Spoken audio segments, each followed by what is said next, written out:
Hello guys. Today I am going to talk about Kundalini and the deep, deep, deep isolation process that most of us on this journey go through. And if you're watching this video and you have not had a Kundalini awakening, I do feel still that there is a message for you in this video because the information shared is going to pertain to feelings of isolation in general, but I will also talk about it in terms of Kundalini. So, when we feel deeply isolated, that is the feeling, the energy that keeps us separated from ourselves, from our source, more than pretty much anything.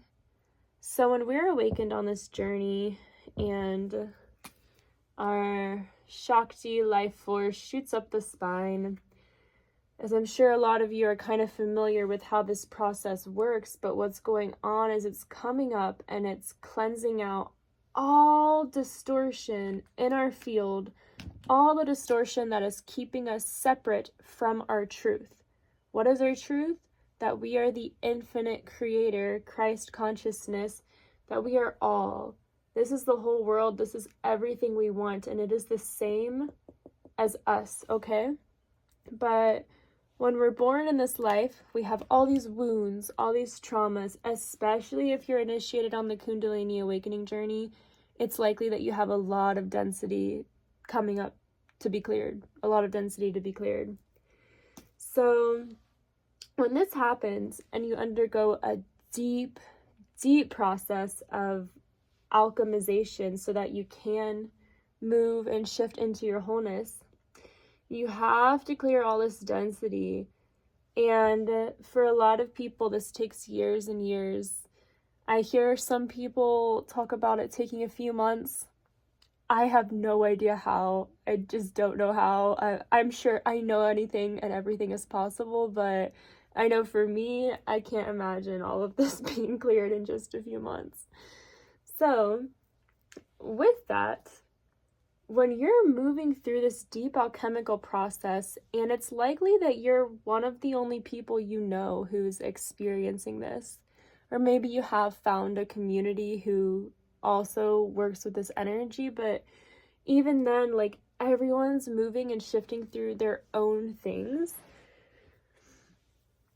And when we experience the deepest parts and pains of our being, when we're experiencing the stuff that we pushed down our whole life and now we just can't push it down anymore, it's coming up no matter what, it can feel so isolating and so lonely when you look at everyone else around you and they're doing what you used to do. They're living, they're having fun, or they're working, whatever. You can look at these old collective pockets that you used to fit into, and now you can't fit into them.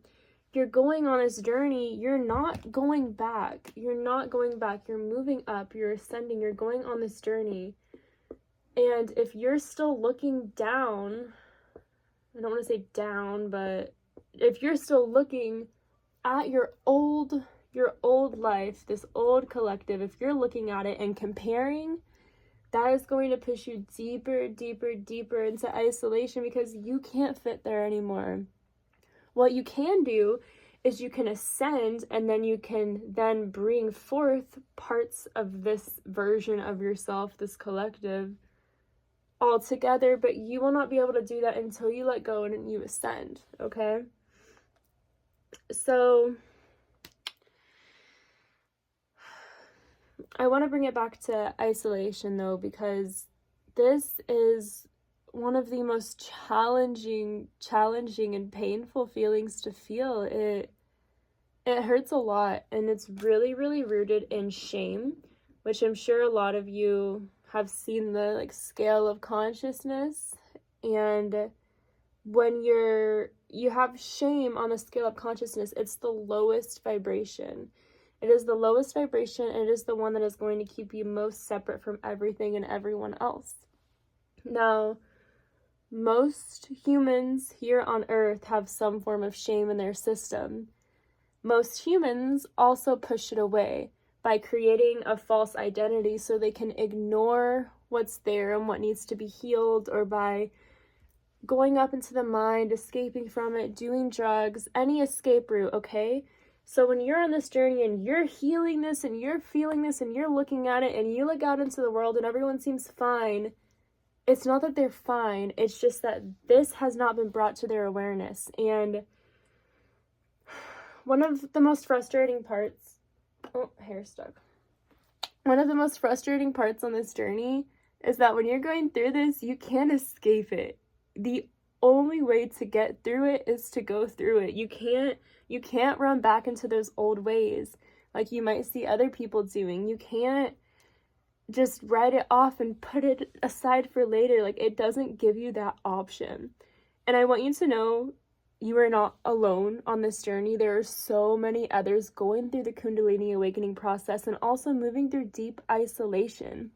And something else to note is that if you're feeling this deep isolation, likely this is not your first time feeling this. Yes, it's being really brought to the forefront because of this journey, but it's very likely that this roots from something in your childhood. Maybe this has been conditioning since you were born. So when you're moving through this isolation, I encourage you to not push it away. When we feel these feelings, our mind tries to figure out how to not feel these feelings. That's with anything you're transmuting on the Kundalini awakening path, or just the alchemical path in general.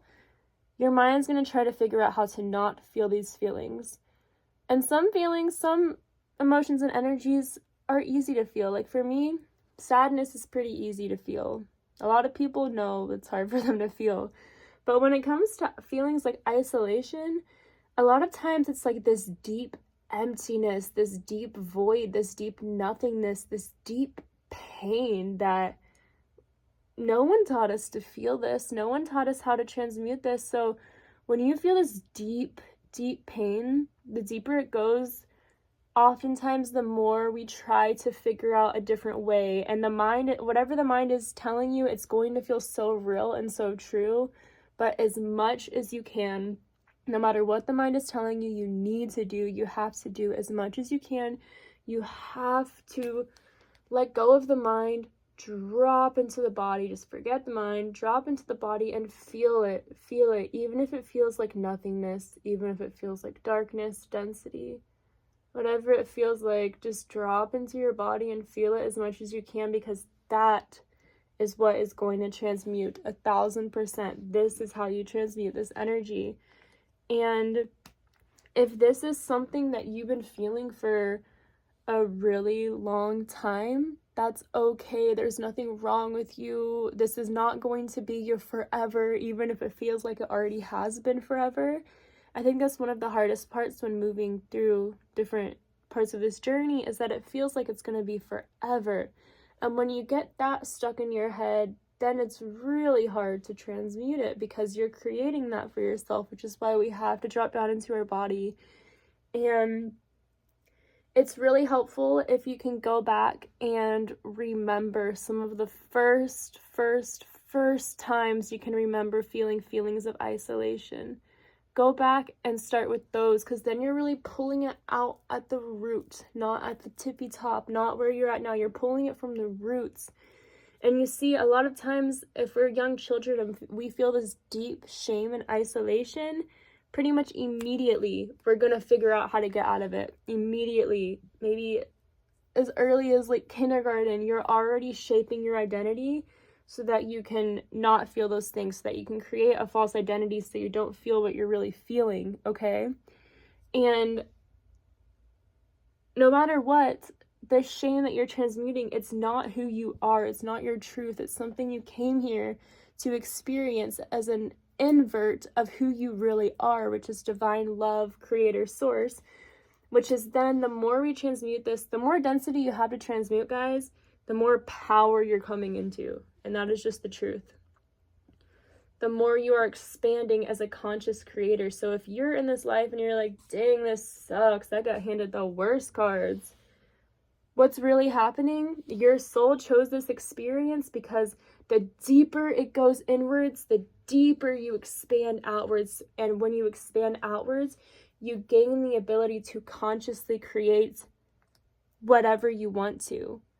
And you might feel powerless at this time on your journey, solar plexus chakra. But again, the more powerless you feel, the more power you become as you transmute this. And it's not like you're not going to transmute this. Your Kundalini awakened for a reason. It doesn't just awaken and then leave you to suffer forever. You're not, it feels like you're suffering, but what's truly happening is the most magical gift you could ever imagine.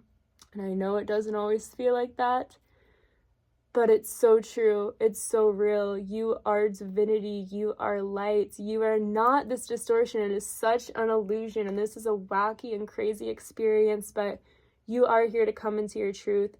You are not here to suffer. You are not here to feel like death all the time.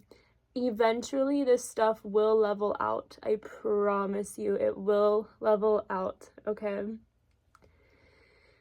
I love you guys. Thank you for watching, and I wish you all so much love and luck on your journey. And if you all need any help with this process, check out my bio because I offer coaching. You can check out my Instagram, and I'm currently creating a course right now to help deeply guide people through each process in this process. So thank you guys. Have a beautiful day.